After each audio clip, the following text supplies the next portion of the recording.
Eu também queria fazer menção de duas coisas antes de ir ao trabalho em si. A menção ao professor Jefferson e à professora Samile, que foram, durante todo o curso, sempre como grandes faróis da pesquisa acadêmica e sempre inspirando muitos alunos, e a mim de forma muito especial. A professora Samile foi a primeira professora que nos estimulou a escrever, e o professor Jefferson foi aquele que conseguiu ver os primeiros frutos, né? Então, por isso eu faço essa menção e agradecimento de forma muito especial. O tema que foi por mim pesquisado com o apoio do professor Jefferson, ele é de certa forma inovador no sentido de que ele traz a abordagem de um golpe digital, né? Uma coisa que não poderia haver sem que houvesse o meio digital, mas é também um tema que apesar de ser antigo, ele tem várias roupagens e modelagens que vão sendo atualizadas ao passar do tempo. Eu estou falando da cyberpescaria, que a doutrina e os jornalistas especializados em informática vão tratar como phishing. Tá? A minha ideia, a minha intenção foi estudar a questão específica da responsabilidade civil das empresas que tinham suas marcas e seus nomes, seus rótulos, né, utilizados por cyberpescadores.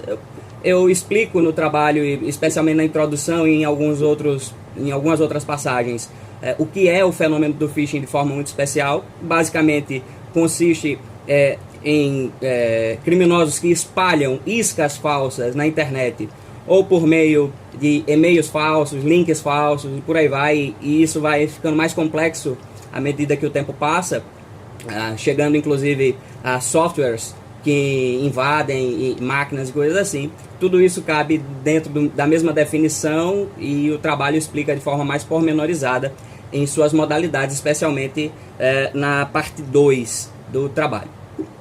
Mas, então, dito de forma geral, a minha intenção era falar sobre a responsabilidade civil das empresas quando suas marcas são utilizadas.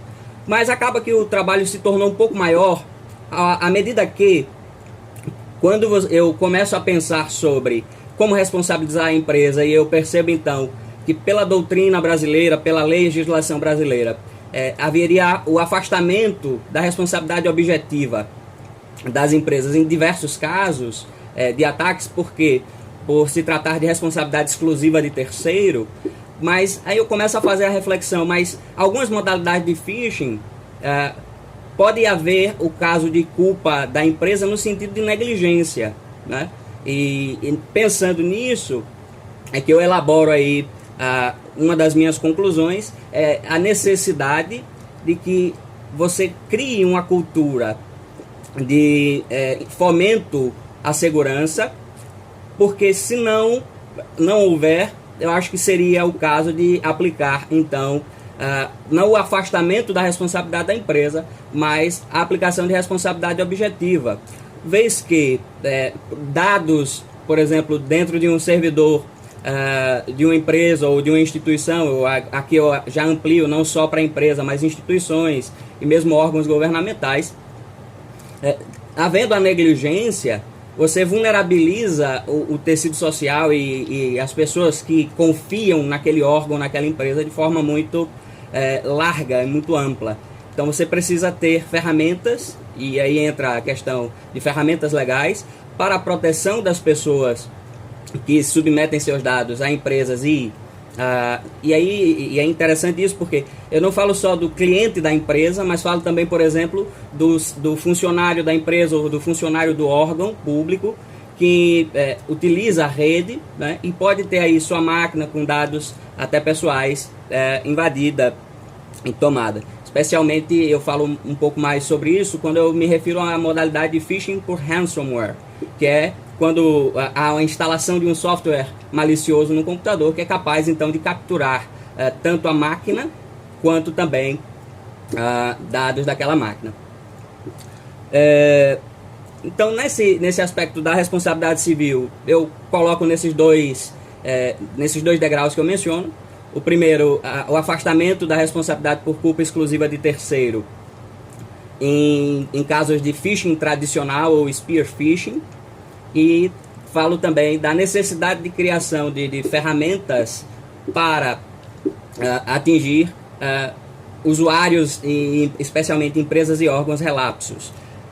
E eu me encaminhando mais para adiante, uma das conclusões também importantes do trabalho é a necessidade de envolver o usuário, enquanto indivíduo, no fomento e na capacitação desse usuário, para que ele se torne também uma ferramenta importante de reforço na segurança digital, né?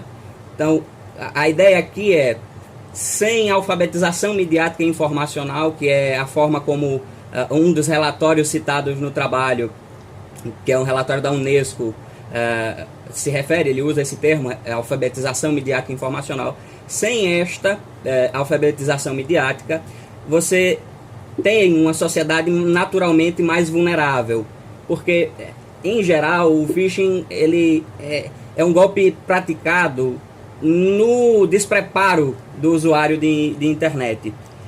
Então, você cria um site falso que facilmente seria identificado por uma pessoa um pouco mais experiente e faz com que a pessoa, por exemplo, deposite ali dados de cartão de crédito, e aí você tem uma das modalidades de phishing lá, o phishing tradicional, né?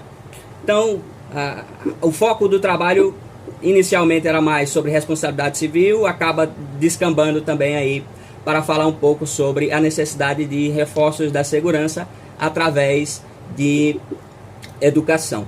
Eu acho que, contextualizando de forma muito geral, apenas a título de mencionar a estrutura, o trabalho se divide aí em três itens, né, 3 tópicos. No primeiro, então, há essa contextualização geral sobre o phishing, de forma muito específica, e pequenas phishing, modalidades e pequenas considerações cybercriminais, porque para você chegar na responsabilidade civil, você precisa identificar as diferenças de conduta, como eu disse. Há um tipo de phishing que a gente vai tratar como culpa exclusiva de terceiro, e há outro que eu considero que seria necessário mesmo considerar a possibilidade de responsabilizar empresas por negligência. Por isso, então, foram necessárias pequenas considerações cybercriminais. No tópico 3, talvez o coração do trabalho, que é a responsabilidade civil em si, aspectos gerais de responsabilidade civil, que eu dialogo um pouco com a doutrina, especialmente o que a doutrina clássica, né, a doutrina tradicional sobre responsabilidade civil vai falar, por isso eu uso o Silvio Venosa aqui, e também o diálogo da responsabilidade civil considerada à luz do direito digital, especialmente da doutrina da professora Patrícia Peck Pinheiro. E para falar então de alfabetização midiática e informacional, eu me debruço um pouco mais sobre o relatório da Unesco, as pedras fundamentais para a sociedade, para a criação de uma sociedade. Eu esqueci, o nome é um pouco grande, eu peço vênia para vocês. Mas no mais, eu queria mencionar ainda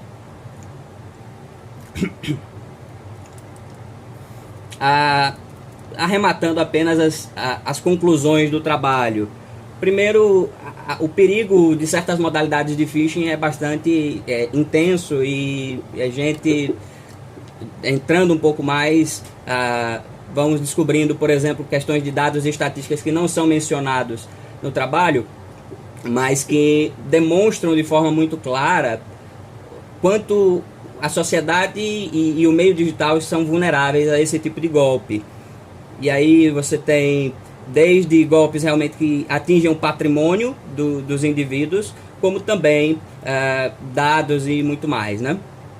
Isso pode ser simples em determinado momento, se atinge apenas uma pessoa. Em determinadas modalidades o phishing é voltado só para uma pessoa, mas quando ele é voltado para grandes corporações ou grandes bancos de dados, isso pode ser tanto quanto mais perigoso.